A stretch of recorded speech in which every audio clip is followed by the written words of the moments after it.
कभी मौका मिल जाए, विवाह शादी में देरी हो रही हो, या कोई नया कार्य चालू कर रहे हो उसमें देरी हो रही हो, या कोई सर्विस के लिए नौकरी के लिए जा रहे हो और वो कार्य नहीं हो रहा हो, तो एक धतूरा, केवल एक धतूरा, उस धतूरे को फोड़कर उसके अंदर का फल निकालकर उस फल को शिवलिंग पर चढ़ाकर एक लोटा जल शंकर भगवान को समर्पित कर आइए।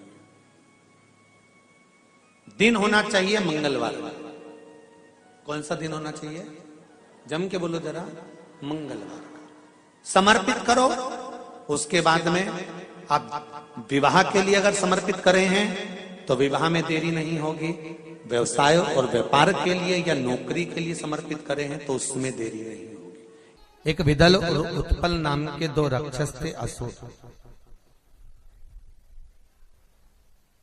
दोनों ने उपद्रव मचाया। एक बार विदल उत्पल माता पार्वती जी के पास में गए और जगत जननी जगदम्बा जी के स्वरूप को देखकर उनकी ओर आसक्त हो। मां को क्रोध आता है। माता पार्वती ने गणेश जी के हाथ से कुंदुक लिया। कुंदुक जानते हो? गणेश जी के हाथ में एक शस्त्र होता है एस जैसा, वो कुंदुक कहलाता है। कुंदुक को लिया और माता पार्वती ने उस कुंदुक को फेंककर विदल और उत्पल दोनों का संहार करा। भगवान के चरणों में जाकर वो कुंदुक गिरा।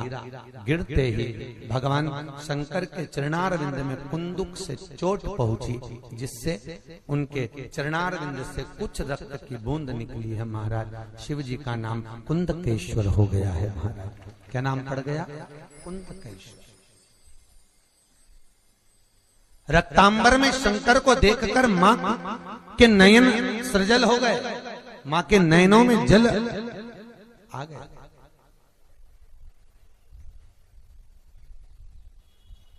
इसलिए माता पार्वती ने भगवान शंकर से वर मांगा, भोलेनाथ आज के बाद आपके शरीर पर रक्तांबर ना दे, रक्त ना दे। महाराज चंदन चढ़ेगा, अष्टगंध चढ़ेगा, हल्दी चढ़ेगा। अच्छा, कई लोग कहते हैं महाराज जी किसी किसी शास्त्र में हमने जैसे एक लाइन इसमें ही पढ़ दो, लिंगाष्टक इसमें शिव के शरीर पर मां कह रही है रक्तांबर ना दे।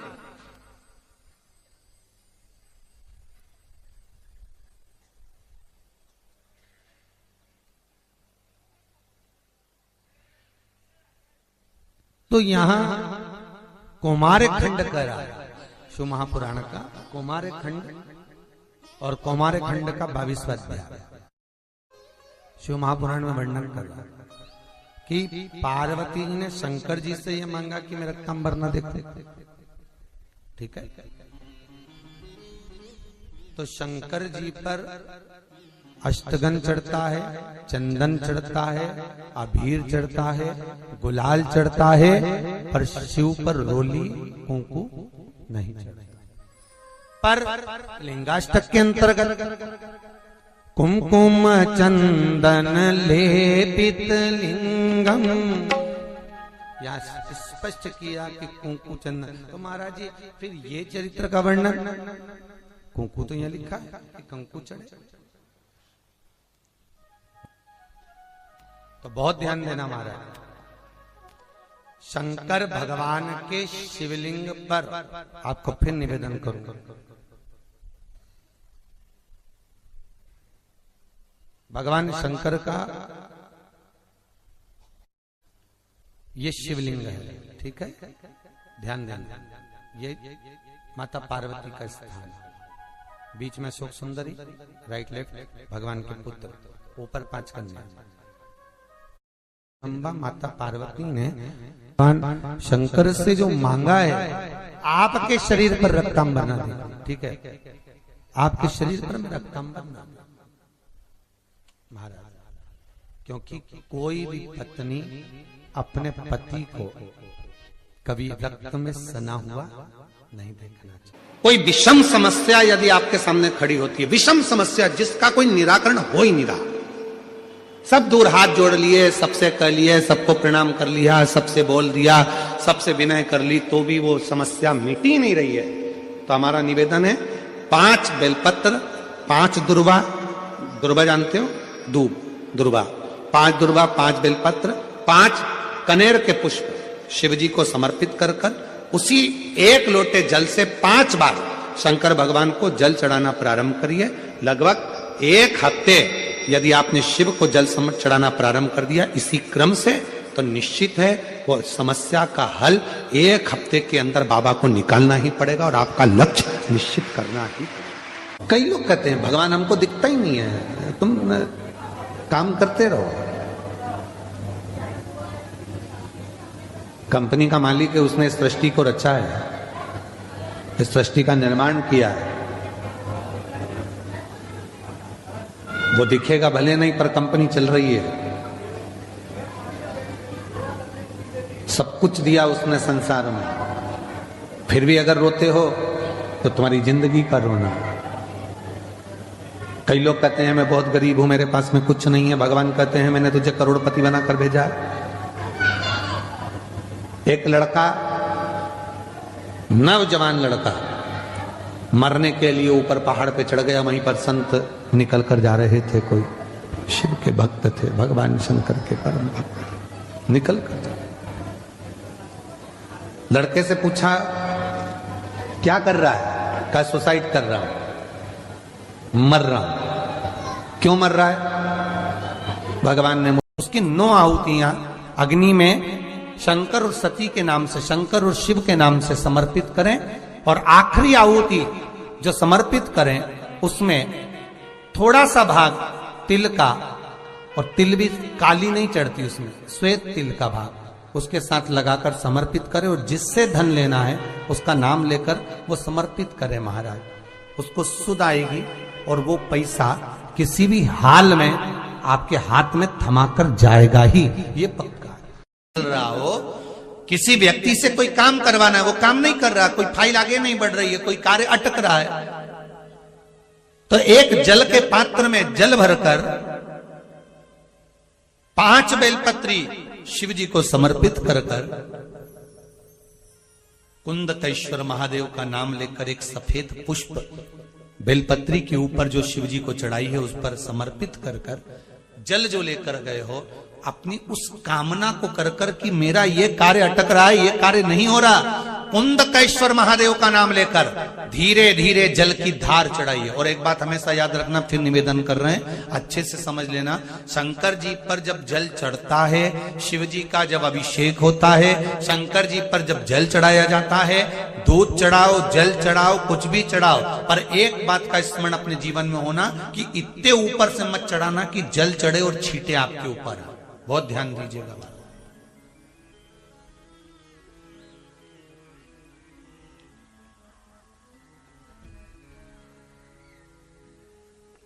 यहां तक वर्णन करा गया है कि शंकर जी का जल चढ़ा हुआ जहां से बहकर जाता है ना, उसको लांगा तक नहीं जाता।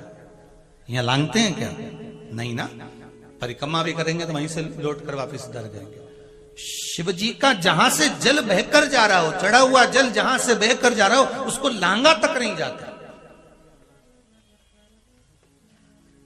और कई लोग बड़े बड़े आनंद में शंकर जी पे इतनी ऊपर से जल चढ़ाएंगे तो वो छींटे पूरे अपने ऊपर आना चाहिए, शरीर पर आना चाहिए। नहीं नहीं, उसका दोष है महाराज, उसका दोष है।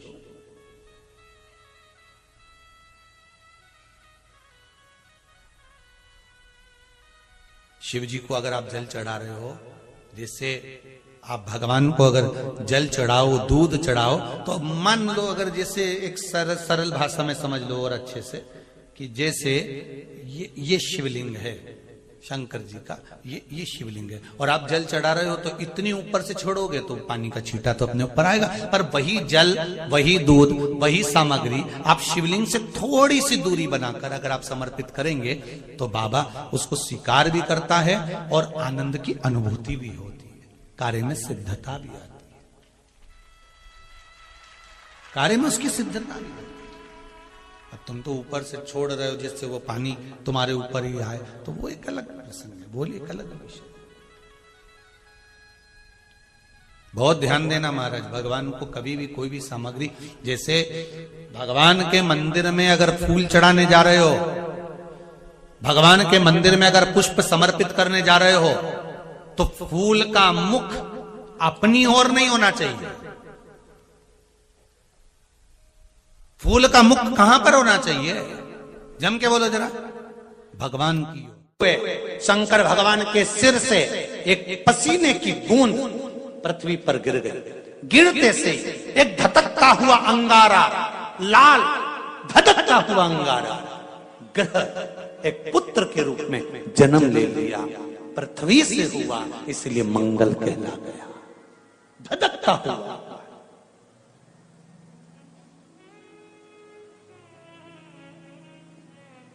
पर अंधकासुर अभी नहीं मरा है। अंधकासुर की मृत्यु अभी नहीं हुई है। हर हर महा, अंधकासुर की मृत्यु अभी नहीं हुई। धधकता हुए अंगारे के रूप में मंगल ग्रह प्रकट हो गए, जन्म ले लिए। पार्वती जी ने पूछा ये कौन है? शिव जी कहते हैं ये मेरे पुत्र के तुल्य है, क्योंकि मेरे शरीर के पसीने से उत्पन्न हुआ है, मेरे मस्तक के पसीने से पृथ्वी पर गिरने के कारण ये उत्पन्न हुआ है। इसका नाम मंगल होगा। ये ग्रह मंडल में रहेगा, देवताओं के रूप में पूजा जाएगा, पर मेरे क्रोध के कारण उत्पन्न हुआ है, इसलिए इसका ग्रह थोड़ा सा क्रूर होगा।